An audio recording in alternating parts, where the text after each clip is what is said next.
Once we left the dojo, we wanted to stay in Japan a little longer, and then we found this farmhouse out in the countryside. My husband and I said, oh yeah, this is it. Because I guess we had something of romantic notions about life in Japan. But it didn't have hot running water, didn't have a flushing toilet. I would never do something like this now, never, absolutely never. But then at the time we said, oh yeah, this is great, look, it's so beautiful.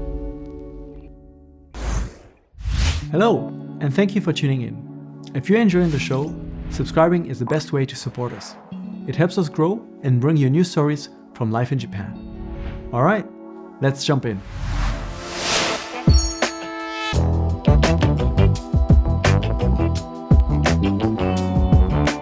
Welcome to Unpacking Japan. I'm Toby, and today I have the pleasure to welcome Karen Hill Anton. Thank you so much for coming. Thank you for inviting me. It's my pleasure to be here and to speak with you.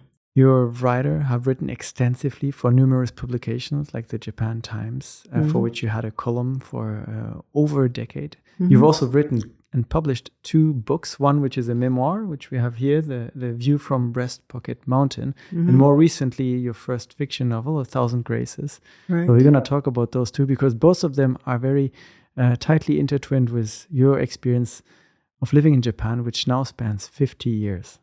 That's correct. And one thing that I want to start with, which I'm very curious about, is you're originally from New York, but you came to Japan on a very, very long road trip. We did. Why the journey by car across multiple continents in 1975? How did that kind of get started? Right. Well, we left the United States in 1974, and we were on our way to Japan, but first thought we'd stop in Europe and visit friends. I have good friends in Germany and also in Denmark, where I lived for some years. And while we were there, we thought, well, since we were in no rush to get to Japan, that, why not just take our time and go overland? Because there were just so many possibilities of, places to see and things to do. And of course, at that time, we could take a road trip and drive across Turkey, Iran, and Afghanistan. It's something I would not do now, but it was a worthwhile journey. You said that you already had the goal then to drive to Japan, and it was just to go to Japan. Yeah, exactly. Yeah, why the decision to move to Japan in 1974? Okay, well, it wasn't a decision to move to Japan because we didn't really move here. My husband was invited to study here in Shizuoka Prefecture for 1 year. He had a scholarship for 1 year, and we thought, well, once the year was finished and he had completed his study, well, we didn't really have any plan, but we'd been living in a dojo for 1 year, and was a very, I would say, proscribed situation. Our every move was directed. We couldn't do anything without the permission of the sensei. We couldn't just get up and go traveling or even go to the store. Everything was by permission, and was also living on a very strict schedule. You wake up at a certain time, and everyone has breakfast at a certain time, lunch and dinner. It was, controlled, to say the very least.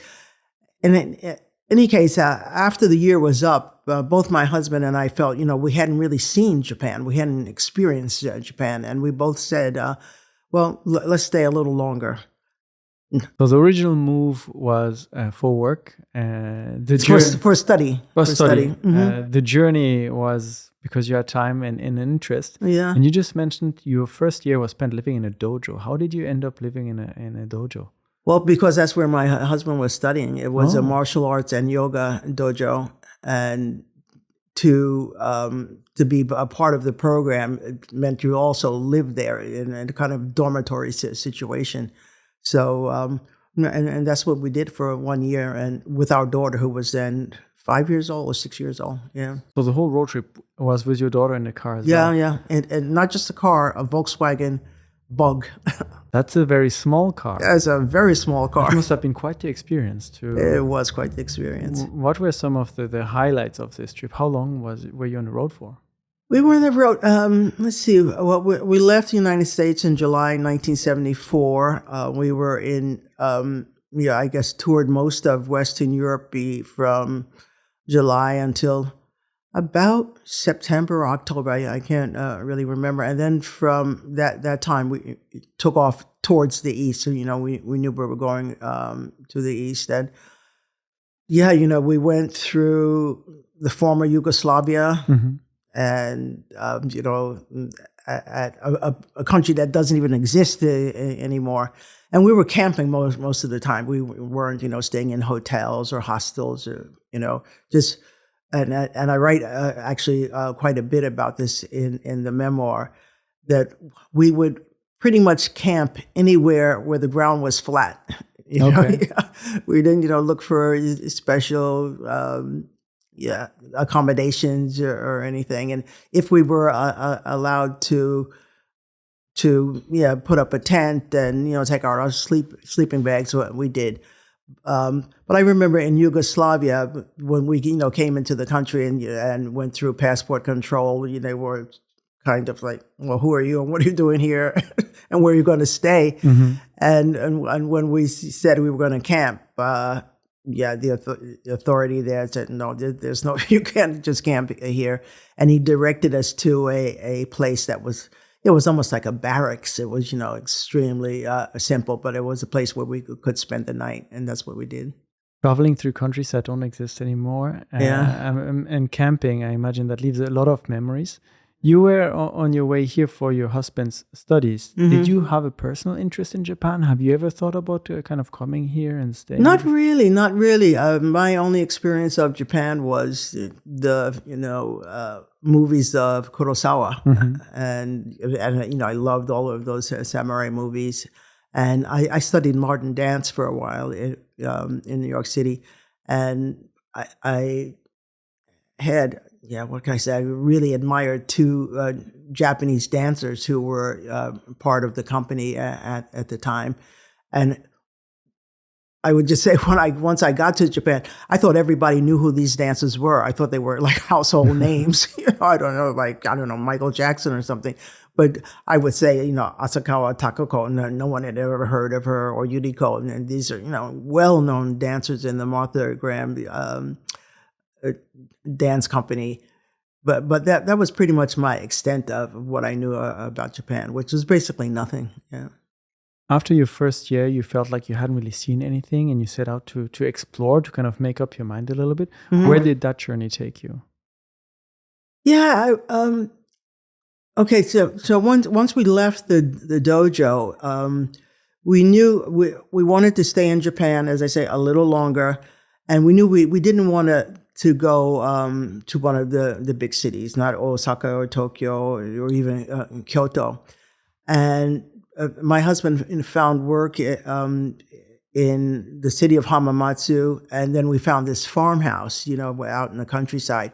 And we had our daughter at the time, and we're hoping, to have more children, and wanted to raise them more in the countryside. So, and that's what we ended up doing.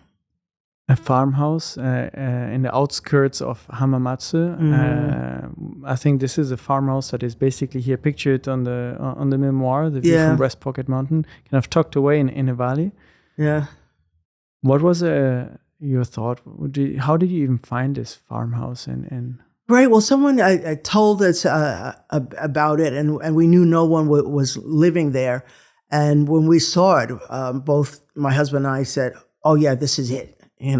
Because I guess we had something of romantic notions about life in Japan, mm-hmm. and we saw this old farmhouse, and they had an absolutely incredibly beautiful view, but it didn't have hot running water, no heating or cooling system. I built a fire to heat the ofuro every night for 7 years. Wow. Yeah, and it didn't have a flushing toilet. And it was the house is right at the top of this mountain, Futokoro-yama, and there was no truck could reach it. So you had to empty it yourself. All of the people in that area did that. So and that was just our life, and it was I would say we didn't know anything else really. And yeah, of course we were much younger at the time and, just found everything fascinating and interesting and new. And yeah, when we saw the house, we weren't, perturbed even by the fact that it didn't have a flush toilet. I would never do something like this now. Never. Absolutely never. But then at the time we said, oh yeah, this is great. Look, it's so beautiful. And we were living in the countryside. And for the time that we lived there, I wasn't really put out by the inconveniences or anything like that. You know about what a kotatsu is, right? Well, we had a sumi hori kotatsu. The kind that you heat coal? You heat the charcoal and put it in. So in the winter, I'd be up at 5 a.m. Heating charcoal to put in the kotatsu, and that was really our life at the time. What were your impressions living in Japan in these mid-70s when you first arrived, especially in Shizuoka Prefecture, aside from the maybe challenging experience at the dojo and the rustic experience in your farmhouse? You mean just in general? In the people, the country? I mean, there's just so many different aspects.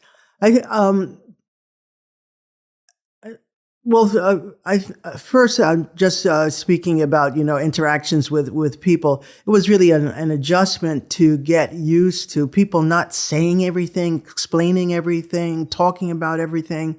And especially, coming from America, and I haven't lived in New York for a very long time, but I am a New Yorker. But that people were not nearly as open as I was accustomed to, and even compared to my European friends. So that was an adjustment. But other than that, I would feel once I kind of got over that and realized, well, this is the country where people don't talk about everything and aren't, really open about things, and certainly not talking about their personal lives. Yeah, I just slowly adjusted. In that rural area, Futugoro-yama, did you also get to meet neighbors, if there were any, in the local community? Yeah, meet all 3 neighbors. There were 3 other houses. It wasn't. In the book I often call it a village, but it was really a hamlet. There were 3 other households. One right next to us, and one just a little further on from that house, and then one other house above. So altogether, there were 4 homes in Futugoro-yama. How was it perceived by them, suddenly this family coming from overseas, moving into this abandoned house? Yeah, well, who knows what they were saying amongst themselves, sitting in the evening at their kotatsu. But in general, I always felt people were kind, they were generous, they were welcoming. And, there were so many things we didn't know about, living in the countryside, and especially in an old farmhouse. For example, that kotatsu, we didn't even know it was there because it had been covered up. But the neighbor told my husband how to uncover it and prepare it, and said, it was a really good heating system and much more effective than the electric ones. And at first I thought, yeah, really? Could this, could that be true? That we would sit there, in the winter at this little coal fire, but it was, they were really quite warm. And just, how to empty that toilet. Again, we wouldn't have any idea how to do something like that. But the next door neighbor explained to my husband how to do it, and and he was able to do it. And that was really a chore. And thankfully, I wasn't involved in it. And a good friend of my husband's, who had been studying in Kyoto at the time, when it was time to do it, he'd come up and, visit and spend, a weekend or a few days with us and help out with something like that. Your husband found work in Hamamatsu. I imagine that you, after a while, were also starting to think about, what am I going to do here if we're going to stay longer? Did you already have some ideas at the time? Not really. I wasn't, looking for work particularly, and I was hoping to be expecting my second child. So, and then when I had a second child, I was really, glad to be living where we were. And probably, from the first time since I was a teenager that I didn't have a job. And I really felt quite privileged, to be able to be at home and with my children. And even if you could imagine if I could use a term like privilege and I'm living in a house and I don't have hot water or flushing the toilet. But I was very happy to be at home at the time. Eventually, you started writing. Yes, I did. You wrote a column for 15 years for the Japan Times. Can you tell me a little bit about how you got into writing and what you felt compelled to write about at the time? Right.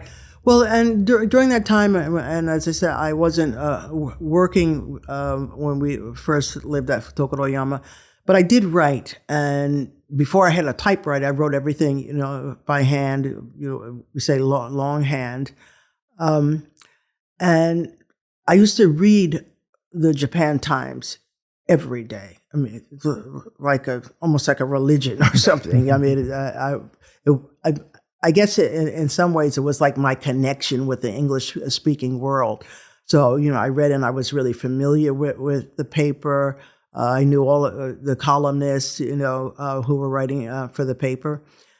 And when at first, someone at the paper who I'd come to know told me that they would be opening a section of the paper, I think it was titled Living in Japan, and that, any reader of the Japan Times could submit an essay, just contribute that.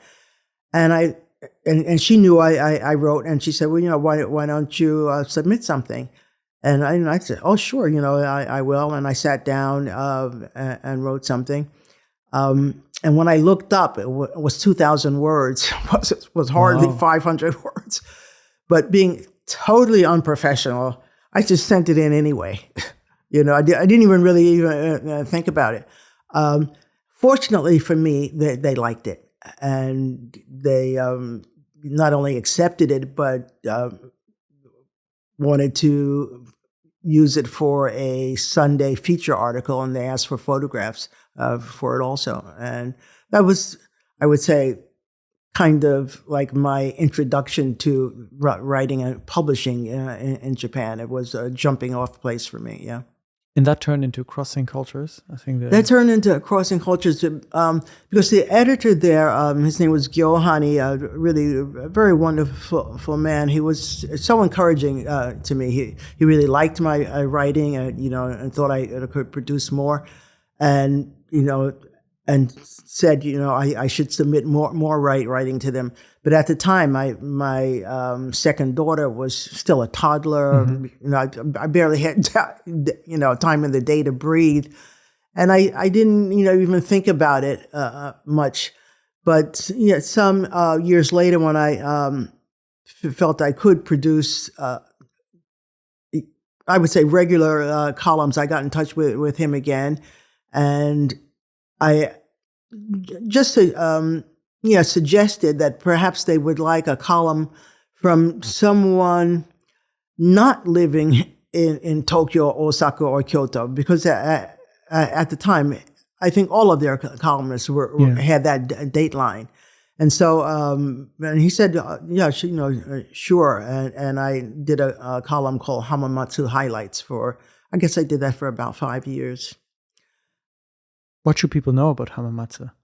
Oh, I was digging up information. I can tell you, and it was pretty much. I just thought if every person has a story, so does every place, and I just thought I'd be able to find things to tell interesting stories about people, places, events in Hamamatsu.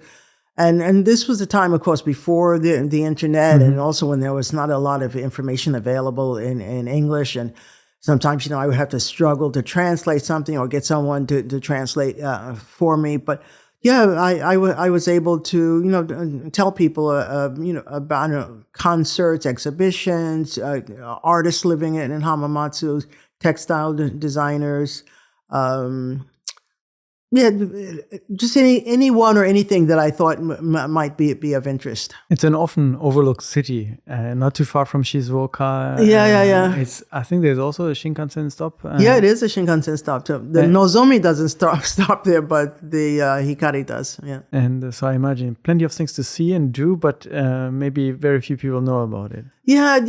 It's not a destination place. You know, some people know it's the home of Honda, Suzuki, and Yamaha. And it's also, well, at one time, and I think it's still true, it is the place that has the highest concentration of musical instrument producers in the world. You know, yeah, and that's Yamaha, Roland, I forget what else, Kawai, Gaki, you know, who make pianos. And it was fun just digging up interesting information tidbits, you know, about the place. And I even found out, or it was said, though I hear it's contested, that Hamamatsu has more sunny days than any other place in Japan. Interesting. Yeah, but that's what was said. 5 years of writing about Hamamatsu. Yeah. And then a bigger column. Yeah. Well, at the time, we were living in Hamamatsu. The other thing I would say, there were so few things I felt, you know, happening in Hamamatsu in a way. And it was almost like having an empty canvas. And I thought there were things that you could make happen. I mean, at one point, I was part of a singing group. I can barely sing, but, I kind of started with some friends, a singing group. And then, I was teaching modern dance for a while. There was no modern dance class. And I'd studied for a number of years. And although I'd stopped, I won't say, quit, I'd stopped. When I looked around, once my children were old enough, and I thought, well, I'd like to start again. I was shocked in the city of 500,000 that there was no modern dance class. And a friend of mine, a Japanese woman, helped me look around and tried to find something. And she said in the end, well, I guess you'll have to teach it yourself. And I thought, oh no, it's like, I'm not a teacher, I'm not a professional and this and that. She said, well, there's no one else around who can do it. And so I started. And then, I had that class. I think it ran for about 10 years. Yeah. What was it like to suddenly kind of build a dance class from the ground up and kind of get people interested in something that they may have never heard about? What can I say? I got to introduce morphogram technique, which I absolutely loved. And even though I hadn't done it for years, they speak of muscle memory. I mean, so much of it I remembered. But now, since I was creating it myself, I could, choose the music that I wanted for it. I would say, I had different numbers over the years, probably mostly between 10 and 15 people, but who were, dedicated people, some who had never danced before, but, enjoyed it. And I really loved teaching it. I think I recall from our email exchange, you mentioned that kind of dancing as well, sort of an alternative creative outlet that also stimulated your writing too. Yeah. Mm-hmm. I think, I can't speak for other writers, but, writing is such a solitary experience, and as probably, as you're a writer yourself, and you're stationary. Mm-hmm. You're either sitting and typing, or you're at your desk, or you're, on a notebook on your lap, or whatever it is. But you're really not moving a lot when you're writing. And, I'm not a sports person. I've never played sports in my life, but I've always danced. And it's, I can't even say really what it does for me other than feels good, to move my body and to music or not to music. I just really enjoy it. How many years did it take for you to kind of decide, if at all, that Japan is a place you wanted to stay longer? Because the years are starting, you start having your class, your husband is working, you have your children kind of growing up here. Right. Was there a moment where you're like, well, actually, maybe we won't drive back all the way to New York. We might stay here. Actually, and this is really the truth, there was never a time where we said, "Oh, let's live in Japan. Well, let's make this our home." I mean, it just evolved just over time, and after we were here, I guess about 15 years is when we started to apply for permanent residency. And we were rejected any number of times. It was much more difficult to get it at that time. And that was when we also knew we wanted to purchase land and build our home. And of course, if you're going to do something like, well, first of all, you get more favorable loan conditions if you're a permanent resident. But we knew we weren't going anywhere if we were going to build a home. That was kind of the deciding factor. Once you had a place to build home, right? And to tie that into starting to write the column Crossing Cultures, it was at that point that I realized that there were really not many foreign couples. I mean, and families in which both the husband and wife, father and mother were foreign, that there was no Japanese component or a person who were living and quite, I would say, as permanently and invested, I would say, in making a home here as we were, and living out in the countryside. Of course, there were others, and I would even come to know some, but at the time there were really very few. Then, and as I say, mid 70s or early 80s, it was still something of a novelty, perhaps you would say. And when I approached the Japan Times, I just said, I didn't write a proposal or anything. I just said, well, perhaps the readers of the Japan Times would be interested to know what life is like for a foreign couple raising a family, having, at that point we had 4 children, in rural Japan, and what their life is like. And the Japan Times said yes? No, actually, they didn't. The editor at the time, and this wasn't Yohani, but I guess a sub-editor, she just said, "Show me something." She wasn't enthusiastic. She didn't encourage me. She didn't say, "Oh, that's a great idea," or whatever. So, and I wrote the first column. And what was it about? What was the first column? I think it was, the name of the column was Crossing Cultures, and the first one was, I think, about living here, settling here, adjusting, and being accepted in a rural neighborhood, as I recall. So what did Crossing Cultures become after? You started from the idea of sharing the experience of a foreign family settling here in Japan, and what's it like, especially in the countryside. And 15 years long, you kind of continued that column. What were some of the key highlights, the key topics that you shared with the readers of the Japan Times? Yeah, about raising children and sending them through the Japanese educational system. I mean, there are no international schools, anywhere near where we live, and even if there were, I'm sure we couldn't have afforded it. And so I wrote about my children's experiences, my interactions with their teachers and the educational system. About my neighbors, the life of housewives, and my life wasn't very different from theirs, other than the fact that I was, writing a column.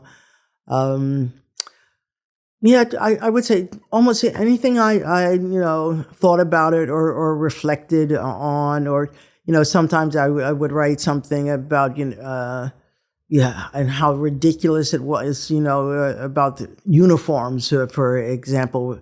And though I came to accept uniforms, and though when I first came to Japan, school uniforms, I was really against it. But I totally embrace it now. But they would have rules like everyone changes into the summer uniform I don't know if it was June 1st or May 1st or whatever, regardless of what the weather was. And I thought, this is crazy. You're literally asking people not to use their common sense. And then, of course, in winter, when November 1st or December 1st, then you can wear the uniform for colder weather. Maybe it's gotten colder much sooner. It doesn't matter from one day to the next, and that sort of thing. And for example, at my daughter's junior high school,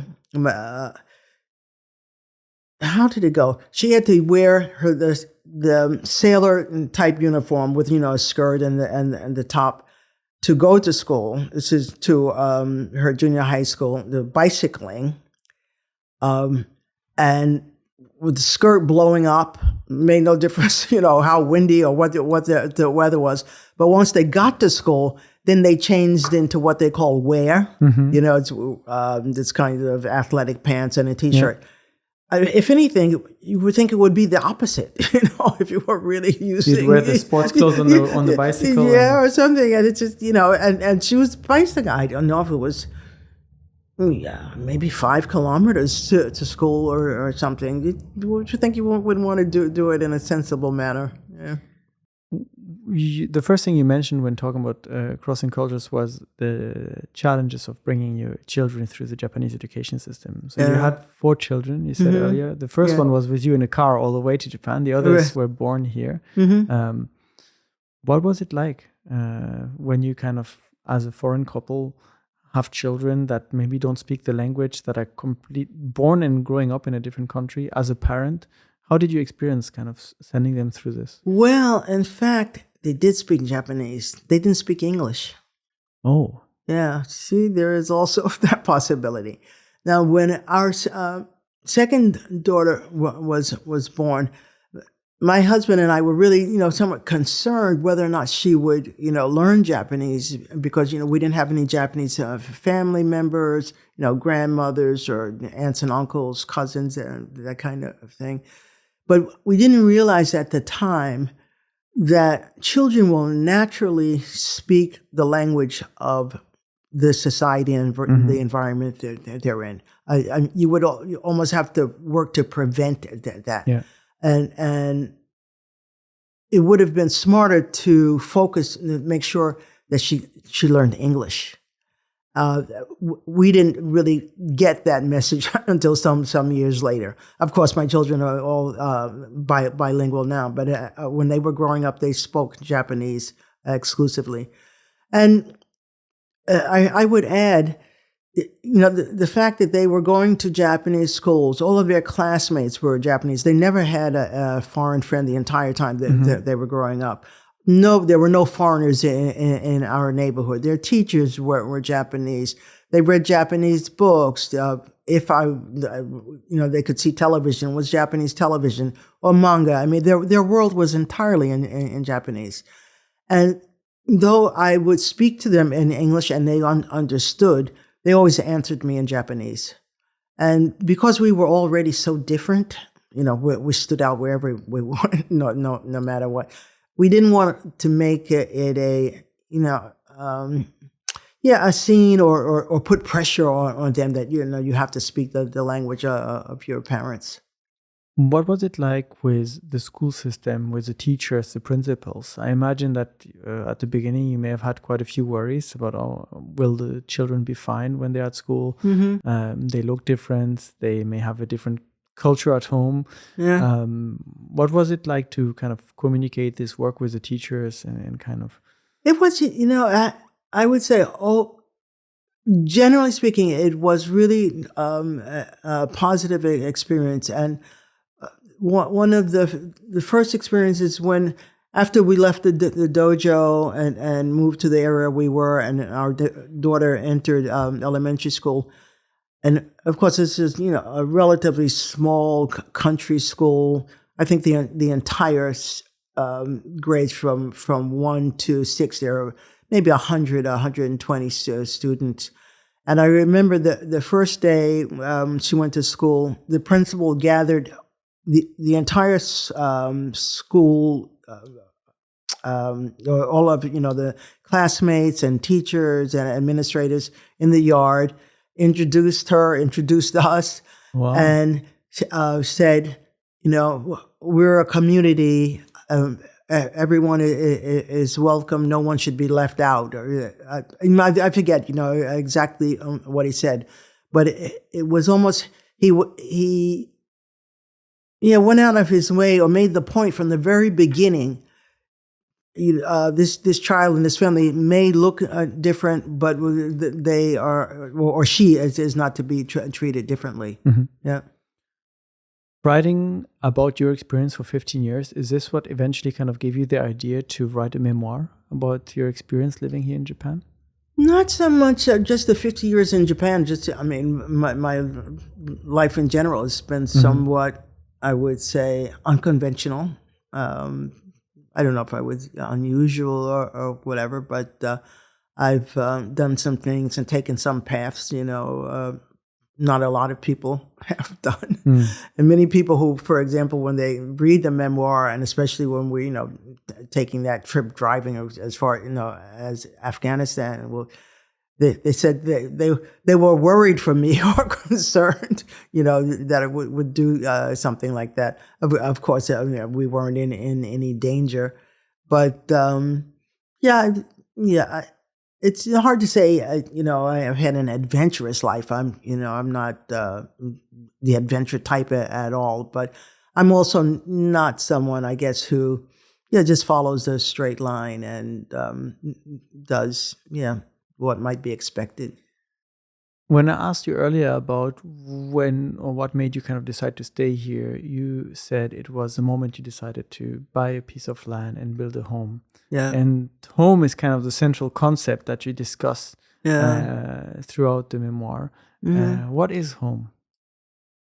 Yeah, what is home? I always feel it's wherever you are, wherever you're comfortable, wherever you want to be, wherever you can welcome people, friends, family, wherever you feel you can create, where it could be anywhere, and I often feel, I happen to end up living in Japan. As far as I'm concerned, it's purely by chance, if my husband had been invited to Tanzania, then maybe I would be living in Tanzania. I don't know. But I really think home is something you create, and it could be anywhere. What was the experience like for you reflecting on 50 years in Japan and kind of going through all your different experiences? I mean, you've been on council cabinets with former prime ministers, you kind of counseled on the boards of major companies in Japan. And all of this kind of is condensed into those 200 something pages. What was that experience like to reflect on this? Well, one, and to answer the question, did I write the memoir to record my 50 years in Japan? And at that point, I think it was 45 years. But one, I would say, impetus was that I knew a lot of people knew me from the Crossing Cultures column. It was popular. I'm happy to say, and I had a dedicated audience there for a number of years. But I realized people only knew a certain amount. They knew about Karen Hill Anton from the years 1975 onward, say until 1990, when I stopped writing the column. But I had a life before I came to Japan. I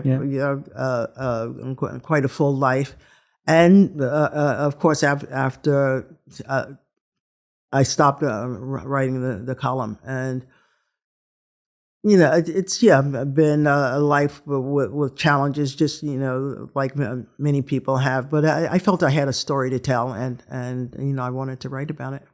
So people knew you, that audience knew you from those 15 years. You had a life before in New York, in Europe, and also a life after.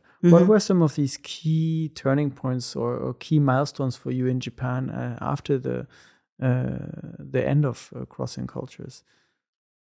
After the end, well, when I stopped writing Crossing Cultures, I wasn't sure what I was going to do next, and I stopped simply. One morning, I'm sure I had met my deadline or had a piece prepared. I just felt, yeah, I've done this, for 15 years. I can do something else. I wasn't sure what it was going to be, but I was confident about stopping. And many people would say to me, "Oh, it must be so stressful, writing a column." I had with Chunichi Shimbun that I was also writing, and for the Shukan ST, the Japan Times student paper, I had 5 deadlines a month, and I never even thought, this is so stressful, or how can I get it done, or whatever. It was a job, and I did it. But once I stopped, and I realized, wow, there is, quite a, there's some pressure. I guess you would say stress, involved with it. So I felt in a way I caught my breath, and not right away, but pretty soon after, I started doing corporate work. Unintentionally, I was invited to work with some pretty large global corporations. That's quite a change. A life spent in the countryside, working from, you described it as a hamlet, and writing at your own pace while meeting the deadlines, and suddenly going to these corporate offices. Right. How did you experience this change? Yeah. Well, in the very beginning, when I, to be really truthful, when I, was offered, consultancy work with a large global corporation, I thought, I'm going to be working with capitalists or whatever, I wasn't sure really, even how to feel about it. But then I realized that I'm always working with people. Mm-hmm. I'm not working with, ideologues or, I'm not, creating financial policy or whatever. I was working with people, and I found that very rewarding.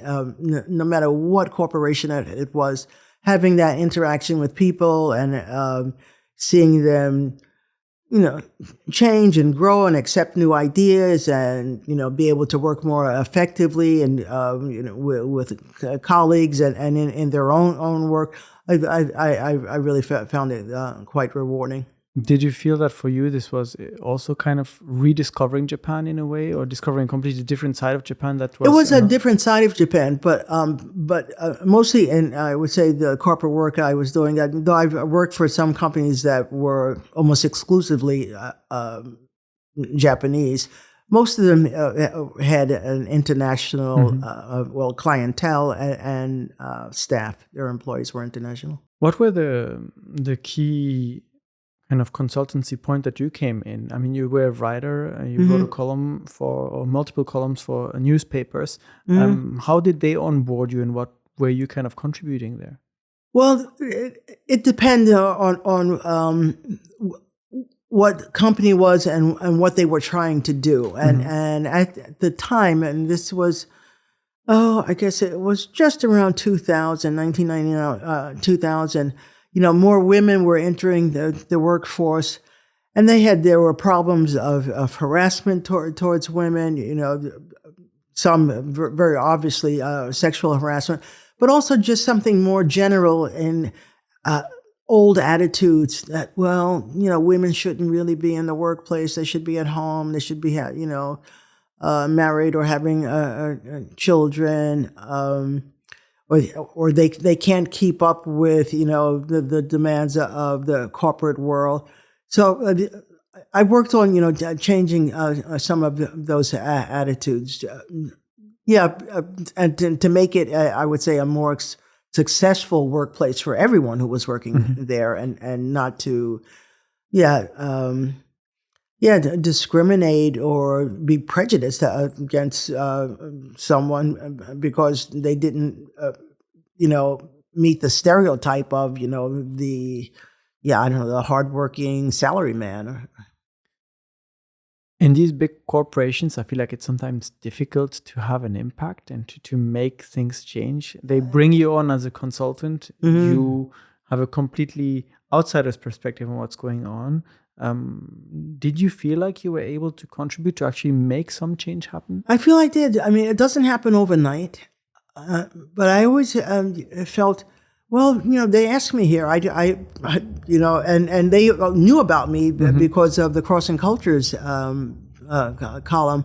I didn't, seek out this kind of work, and I thought, well, there's something that they want, and that's possible that I may be able to show or bring into the organization. And some of these organizations, of course, what they're doing and what they've done, they've been doing for many years. I'm not the magic person who's going to come in with the wand and it's like going to change it overnight. But attitudes did change, and especially now. And I'm not doing this kind of work at all these days. I see, and I'm not saying I'm responsible for it, but I like to think that I planted some of those seeds, about how women can work in the workplace, and about doing remote work. That was something I was really tried to get over. That a work is something you do, not a place you are. And there were so many instances where people could have been doing, work from home and been just as productive, but they had these 3-hour commutes, and often for women, they would have to go and pick up a child from nursery school and or be have to drop them off. And now, of course, post-COVID, they realized, well, guess what? It is possible. Not in every case, and not for every industry, but it is possible. One of the other things I worked on was work-life balance. People were in the office until crazy times of night, 9 o'clock, 10 o'clock, and and it's not that it can't be done, but they weren't benefiting from this. And, I've seen, people have had breakdowns and, terrible home lives, health problems, gaining weight, losing weight, just manifested in so many ways. This really a sign of overwork.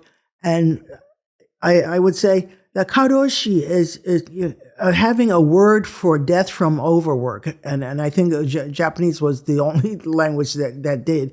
But it's not something to be proud of. This is something we need to change. And I think, some attitudes have changed. I'm not saying everywhere, but when I see how things are now compared to 20, 30 years ago, 40 years ago, I think there's been quite a bit of change. This traditional Japanese corporate world has a lot of these stereotypes that you just described. What were some of the things that, when you got to go inside this and talk to some of the managers there, encounters you've had that were really surprising for you, that maybe went a little bit against some of those stereotypes? Yeah, we said the managers were often almost like the block or the barrier, because they were the ones who would control people under them. And there was I would say a way of trying to get ideas across, but without hammering people over the head with them. And sometimes if I could get them to try something and they could see the difference, then they might embrace it. But it isn't that they would embrace it in every case.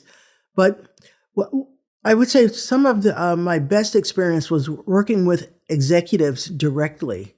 coaching executives, Japanese men, women, some international people. I had, I worked with one woman. She was, I think, Egyptian and German, but and very, very high up in her company. Another, a French executive.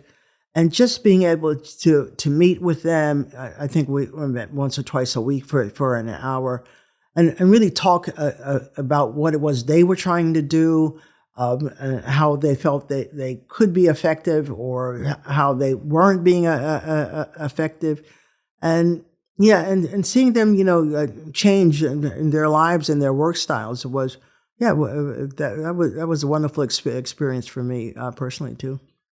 You mentioned that a lot of your consultancy was kind of geared towards helping changing perceptions of women in the workforce, making it more equal, fair, and giving them all the opportunities and the work environment that suits them. I feel like this is kind of also a central theme of your latest book, A Thousand Graces, where Chie Uchida, the main protagonist, is kind of also facing these different expectations from society, from family, and so on. Yeah.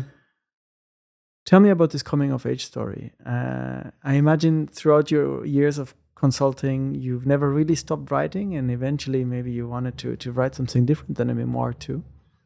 Well, in the case of A Thousand Graces, I actually started that book many years ago. And I'm trying to think, I don't know if it's 25 years. I mean, really, really a long time ago.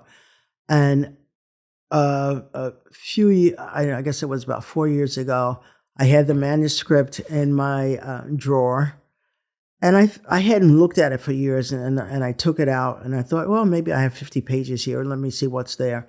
And there were like 200 pages. I was really, I was really surprised. I was, oh wow, And I started reading it, and then I realized this is actually an interesting story, and I stopped at the 200 pages, but I started, some of the characters, I couldn't even remember I had created them.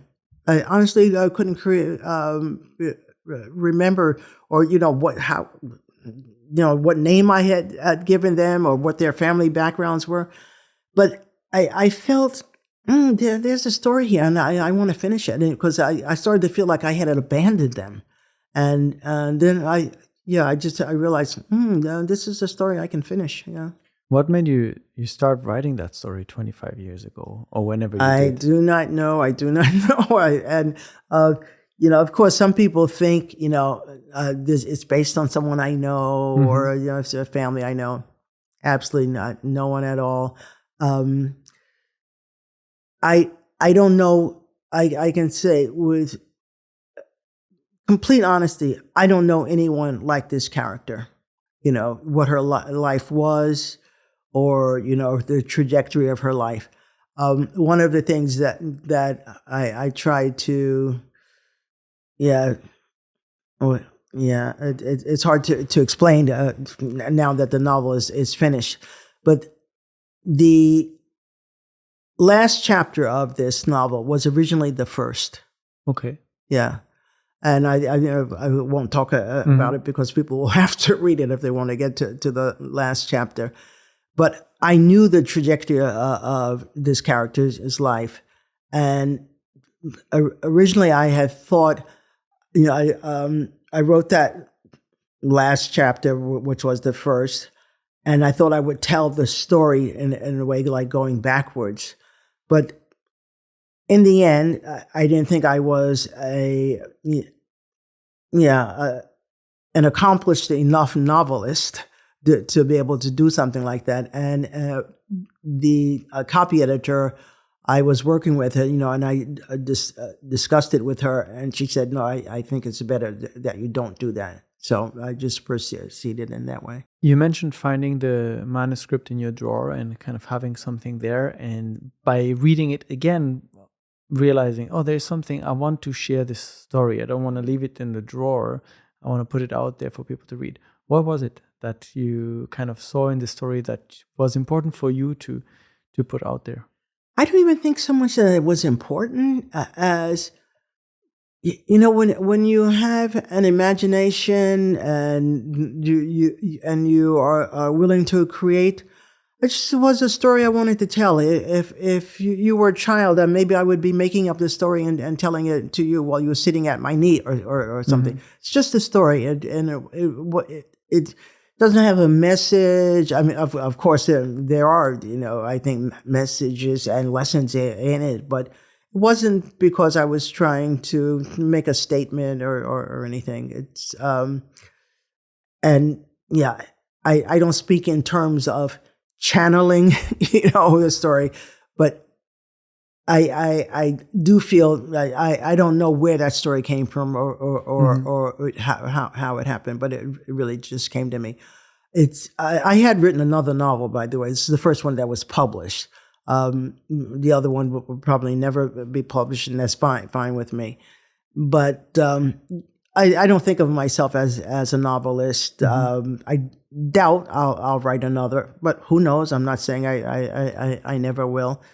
But this was a story I had, and I felt that I could tell, and yeah, I wrote it. There's a few interesting themes, the themes throughout the book, and a few interesting themes throughout your memoir that you've written before. Mm-hmm. 50 years in Japan, when you look back at that experience, what do you take from it? What are some of your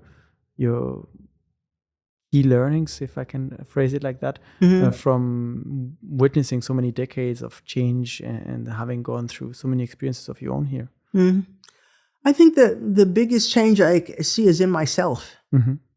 That this wasn't something I had, living in Japan all of these years. That's something I had envisioned or wanted or looked for. And as I said, I came here as as an adult. I was 30 years old when we arrived in Japan. Didn't think of myself so much as, maybe this is not the person I am. I could be something else, but I am not the person who came here 50 years ago. I've changed. I learned a lot. I felt I've grown, and I think it's part of it's the impact of living in Japan has really opened my eyes in a way about paying attention, being observant, and being willing to adapt and to adjust to accept another culture, another society. And I don't think of myself as arrogant, that when I came here I thought I knew everything. Mm-hmm. But I am American. I am a New Yorker. This is how we do it. This is how it's done. And then not, a lot of other ways, but it's almost like, I was able to back up in a way in this country and see, there are other ways of living, doing, communicating, creating, interacting, learning, teaching. There are other ways. And many of the Japanese ways I really like. You mentioned I am a New Yorker, despite not living there for a long time. Do you carry this feeling now as well for the community that you're in Shizuoka? Not so really. I mean, even I can't say I'm a Shizuoka gene or some kind of thing like that. And then, I mean, where we live is just such a small community, and there's no social life. I mean, like zero social life. And I'm a very social person. I just happened to end up living in this place. But I mean, if I go anywhere, even somewhere else in Japan, it isn't with thinking Shizuoka is some special place. But I'm happy to tell people, I'm from Shizuoka. This is where I live. This is where most of my life has been, in Shizuoka. Well, this is also where you've kind of done a lot of your own work, the dance school, the local community. Your children went to school there as well. Right. I imagine many memories there. Yeah. I also imagine that through writing so much and putting your writing out there, you've had a lot of people maybe reach out and kind of get in touch with you, share their experiences. They do. You mentioned that for you, the biggest change has been within yourself. Is this something you've seen or talked about then with some of your readers that kind of came and reached out? I've done a lot of lectures and talks. I've been invited all over Japan, from Okinawa to Hokkaido, and that's always been a good experience. And of course, the people who've read the memoir, some people have written to me directly or commented on Amazon how much my experience resonates with them. They didn't necessarily have the same experience. Some people not only have they not driven to Afghanistan, they haven't left the United States or haven't traveled, but that on a deeper level that they feel some connection. And for me that's all the reward I need in a way, is to know that I've reached other people and that they appreciate my story. You've had this very unusual career, from writing columns to consulting to teaching, giving lectures, writing, publishing books. What's next for you? What are the things that you would like to still work on? You mentioned that the consulting days are kind of behind you, at least at the big corporations, but do you still have some projects that, whether they are passion projects or not, that you really want to realize? Not so much.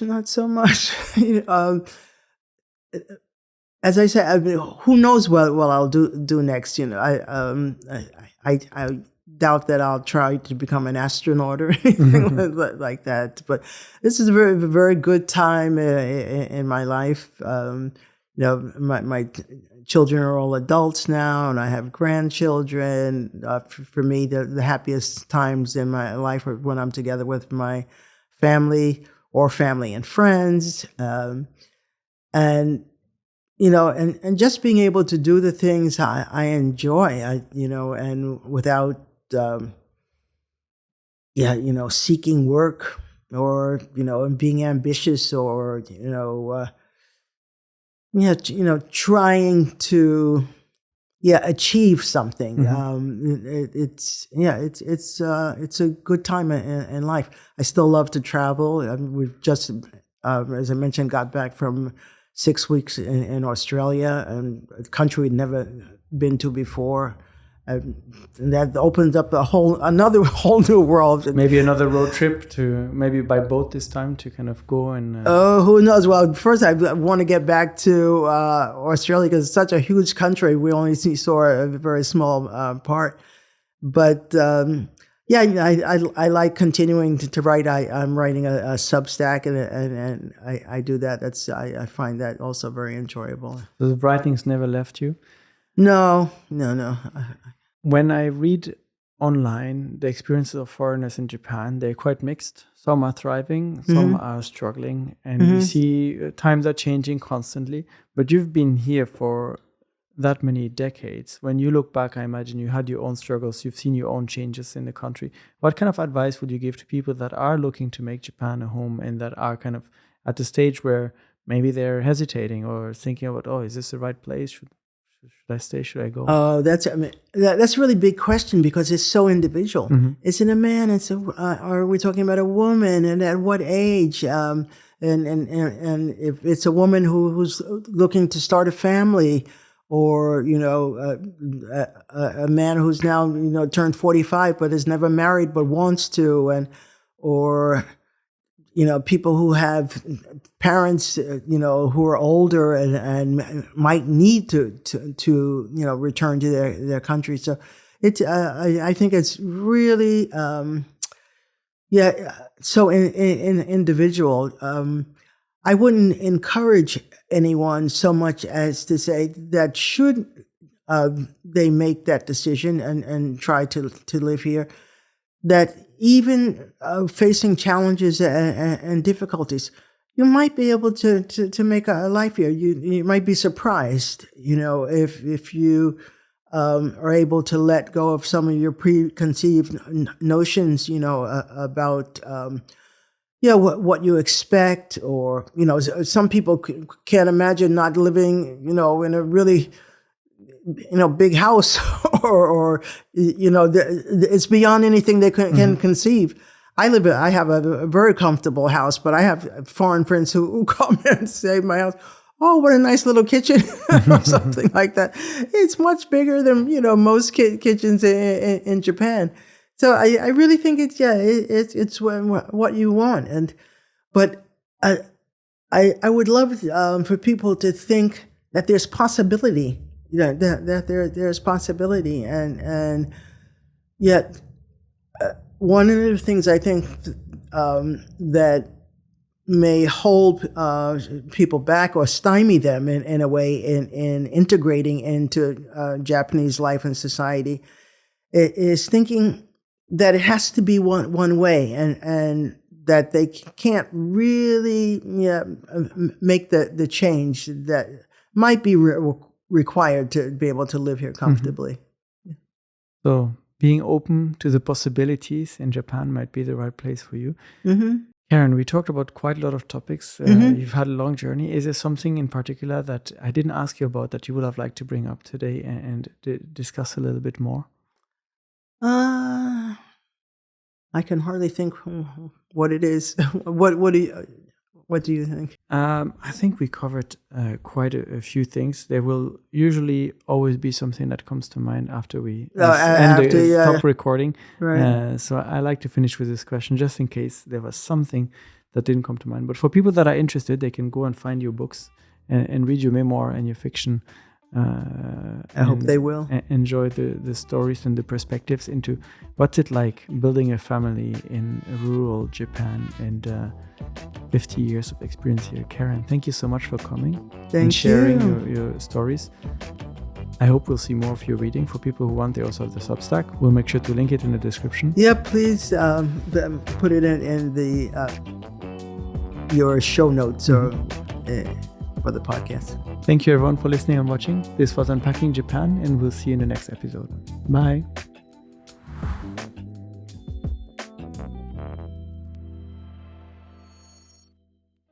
Thank you for sticking with us all the way till the end. We really appreciate it. If you haven't already, consider subscribing to the podcast. It helps us improve the show and bring you more in-depth conversations from Japan. Take care and see you next time.